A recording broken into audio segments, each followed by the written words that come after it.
नमस्ते, मेरा नाम निकिता मिश्रा है और आप देख रहे हैं बोलता हिंदुस्तान। आज की कहानी सिर्फ सरहद की नहीं, सरकार की प्राथमिकताओं की है।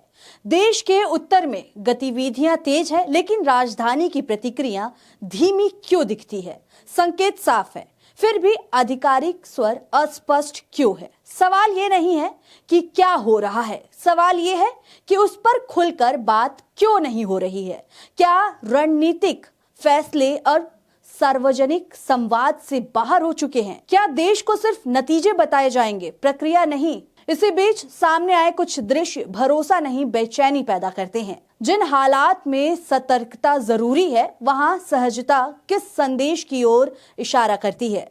संसद में गूंज कम क्यों है और सवाल हाशिए पर क्यों है? क्योंकि जब सरकारें चुप रहती है तो उनकी चुप्पी खुद बयान बन जाती है। आज हम उसी चुप्पी का अर्थ समझने की कोशिश करेंगे। जुड़े रहिए, चर्चा यहीं से शुरू होती है। देश जानना चाहता है, जब दुश्मन सरहद लांघ रहा हो तो सरकार क्या कर रही है? और उससे भी बड़ा सवाल, सरकार किसके साथ खड़ी है? आज बात सिर्फ लद्दाख की नहीं, आज बात सिर्फ गलवान की भी नहीं, आज बात जम्मू कश्मीर की शकरगाम वैली की है, जिसे चीन ने अब खुलकर अपना इलाका बताना शुरू कर दिया है और वहां पे कंस्ट्रक्शन काम भी कर रहा है। यानी जी हां, वही शकरगाम वैली जो भारत का अभिन्न हिस्सा है, जिस पर भारत का संवैधानिक दावा है, उसी जमीन पर चीन सीपीसी के नाम पर निर्माण कर रहा है। पिछले कई दिनों से सड़कें बन रही हैं, इंफ्रास्ट्रक्चर खड़ा किया जा रहा है और भारत सरकार खामोश है। भारतीय क्षेत्र पर चीन के दावों को लेकर नया सियासी बवाल खड़ा हो गया है। कांग्रेस ने बीजेपी पर आरोप लगाया कि उधर चीन जम्मू कश्मीर की शकरगाम घाटी कंस्ट्रक्शन कर रहा है, इधर भाजपा नेता चीन की कम्युनिस्ट पार्टी के साथ बैठक कर रहे हैं। आपको बता दें कि भारत ने शुक्रवार को चीन से इस क्षेत्र में बुनियादी ढांचे के विकास को आगे ना बढ़ाने के लिए कहा था, लेकिन चीन की विदेश मंत्रालय की प्रवक्ता माओ निंग ने भारत के दावे का जवाब देते हुए कहा कि इस क्षेत्र पर चीन का पूर्ण अधिकार है और वो वहां बुनियादी ढांचा बनाएगा। वहीं दूसरी तरफ दिल्ली में भाजपा के वरिष्ठ नेताओं और चीन कम्युनिस्ट पार्टी यानी सीसीपी के एक प्रतिमंडल के बीच बैठक हुई, जिस पर लोगों ने सवाल उठाया। अब इस मामले में सोशल मीडिया पर बवाल मचा हुआ है। कांग्रेस ने अपने ऑफिशियल एक्स अकाउंट पर पोस्ट करते हुए लिखा, मोदी सरकार की विदेश नीति वेंटिलेटर पर पड़ी है।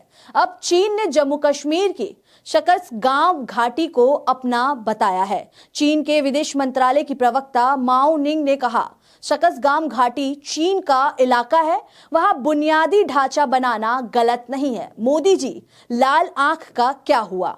आपको बता दें, इसी के साथ कांग्रेस प्रवक्ता सुप्रिया श्रीनेत ने भी दिल्ली में भाजपा के वरिष्ठ नेताओं और चीनी कम्युनिस्ट पार्टी सीसीपी के एक प्रतिमंडल के बीच हुई बैठक के बाद तीखा हमला किया है। उन्होंने सोशल मीडिया प्लेटफॉर्म एक्स पर लिखा, चीन ने जम्मू कश्मीर की शकरगाम वैली को अपना इलाका बताया। पिछले कई दिनों से सीपीसी के नाम पर चीन यहां कंस्ट्रक्शन कर रहा है।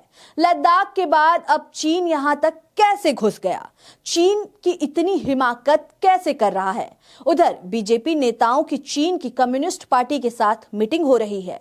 वहीं एक और पोस्ट करते हुए सुप्रिया श्रीनेत ने लिखा, यह फोटो बीजेपी दफ्तर की है। बीजेपी के नेता और चीन की कम्युनिस्ट पार्टी के नेताओं के बीच मीटिंग हो रही है। ऑपरेशन सिंदूर में चीन ने पाकिस्तान का साथ दिया।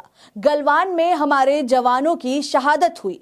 चीन लद्दाख में अतिक्रमण किए बैठा है, अरुणाचल में गांव बसा रहा है और यहां गलबहिया चल रहा है।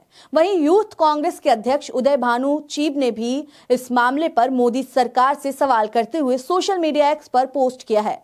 उन्होंने लिखा, कहां गई 56 इंच वाले महामानव की लाल आंख? जम्मू कश्मीर के शकरगाम घाटी में चीन अवैध निर्माण कर रहा है, लेकिन केंद्र सरकार क्लीन चिट देने में व्यस्त है। क्या मोदी सरकार ने चीन के सामने घुटने टेक दिए? शकरगाम हमारा है और हमारी जमीन पर चीन की दादागिरी मोदी सरकार की बड़ी कूटनीति की विफलता है।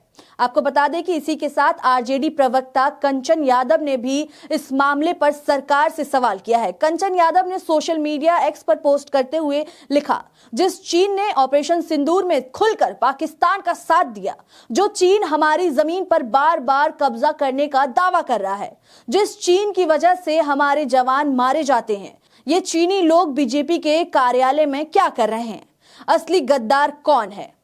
इसी के साथ आपको बता दें, पत्रकार अजीत अंजुम भी लिखते हैं, ये चीनी लोग बीजेपी ऑफिस में क्या कर रहे हैं? अंधभक्त दिवाली के झालर और लड़ियों से लेकर होली की पिचकारियों के बायकॉट पर अटके हैं और यहाँ बीजेपी चीनी भाई भाई हो रहा है। आपको बता दें कि इसी के साथ पत्रकार उमा शंकर सिंह ने भी इस मामले पर मोदी सरकार से सवाल किया है। उन्होंने सोशल मीडिया एक्स पर पोस्ट करते हुए लिखा, चीनी विदेश मंत्रालय की प्रवक्ता ने पीओके स्थित सकसगाम घाटी को चीन का हिस्सा बताया है और वहां किए जा रहे निर्माण को जायज ठहराया है।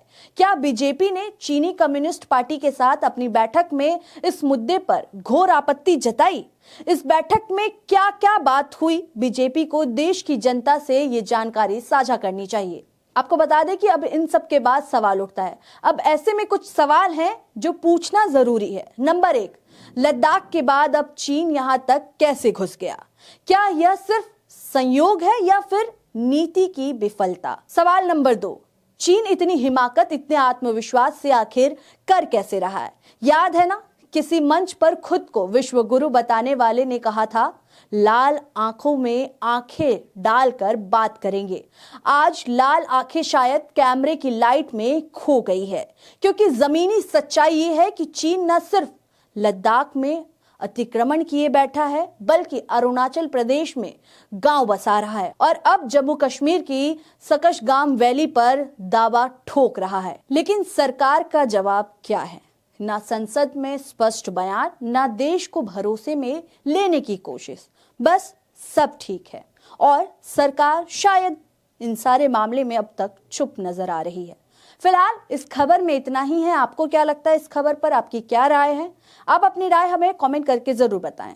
और आपको क्या लगता है चीन के इस दावे को लेकर के? आप क्या सोचते हैं ये भी हमें कमेंट करके जरूर बताएं। तब तक के लिए देखते रहें बोलता हिंदुस्तान। शुक्रिया।